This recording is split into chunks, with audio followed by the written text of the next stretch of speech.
Good morning. I'm Reverend Jim Lewis. My pronouns are he, him, they, them. And this morning, a reflection on spirituality and meaning making, starting with a relatively small problem. The small problem in question. I'm trying to figure out how urgently I need to track down a full-time job. Whether because of the pandemic or because of how the job market works here in the Triangle in North Carolina, there just aren't many job openings in my line of work. Now, this is a small problem, not a big problem, because I'm lucky enough to be financially stable at the moment. At other times, and for many people, the questions brought up with looking for a job are much more immediate and provide a very different challenge. Again, because of my situation, this is a small problem. The reason I bring up this problem, though, is because of how it has made me reflect upon my deeper spiritual beliefs. At first, in my job search here in North Carolina, on the other side of the country from you, I was still on leave from my former job in California. One of my friends/colleagues said to me, "Sometimes it's not until you let go of something that there's room for something else." I do believe this in a way, but for me, this isn't a spiritual idea that would apply to this level of change. I definitely had my skeptic hat on. But just this week, I was talking to another colleague and pondering, what is the divine calling me to do at this point in my life? I joke that I am both a skeptic and a mystic, and it was funny for me to realize that I had taken off my skeptic hat at some point and put on my mystic hat. What grounded this change of hats for me personally? For myself, the divine is in the calling toward the most life-giving possibilities, and remembering that. And living into that question has actually improved my life this past week, even as it has not delivered me an actual job.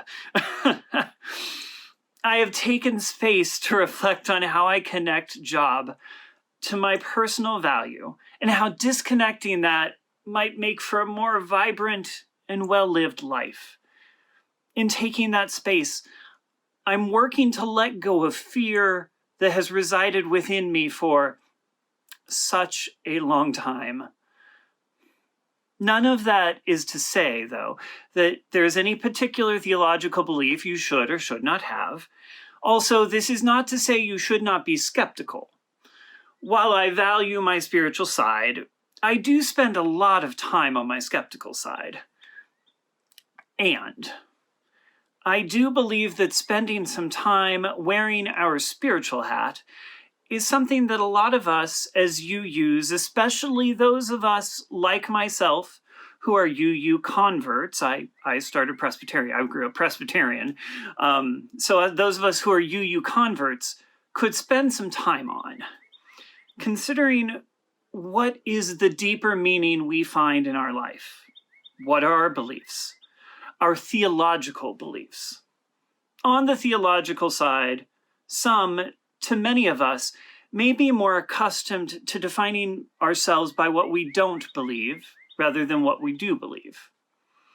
This can happen for a variety of reasons, but one big one for us UU converts is, I believe, church hurt or church trauma. For instance, we may have experienced in another religion or denomination theological beliefs that told us we or people we love were sinful or impure for identity-based reasons. Rejecting those beliefs may have been a way of realizing that those beliefs were harmful to ourselves and others. Those times are a good time to wear our skeptic hat, I would say. What I hope we can find space to do as UUs is to explore what deeper meaning we find in the world now, away from whatever theological ideas we might find harmful, or just not to be a good fit. Something that allows us to find deeper meaning in our smaller issues, or even more so when tragedy strikes. This is part of spiritual resilience. With the recent death of my mother, I didn't believe that she was called to heaven by God, or that it was necessarily her time to go. Some people may believe that, but that's not where my theology sits.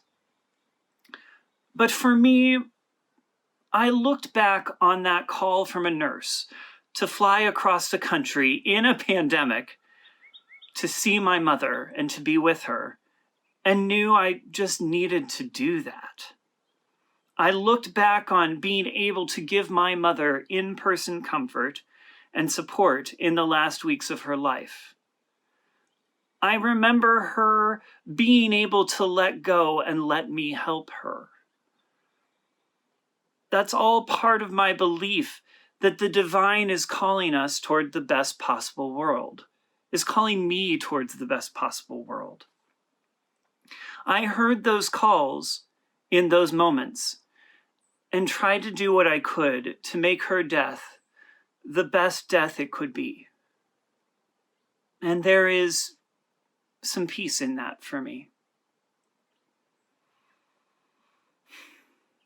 And of course, part of the complexity of being a Unitarian Universalist is that each and every one of us in this community may have different ways of believing.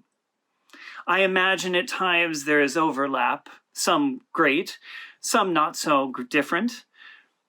But as we are a covenantal community, a community built on commitments and relationships, I encourage you to not only examine where your beliefs are, how they manifest in your life, but also respect where other people's are as much as possible. As a chaplain, one of the phrases I am most careful around is, "It's all part of the plan," or "This was meant to happen." Because phrases like this can be the most reassuring thing to hear for some people and the most destructive for others. May we be more present to our spiritual sides, even as we acknowledge our skeptical sides. May we find that grounding when there are struggles. And when others around us are suffering, may we, when possible, provide that responsive and thoughtful love that sometimes calls for action, and at other times calls for quietly sending hope and providing presence.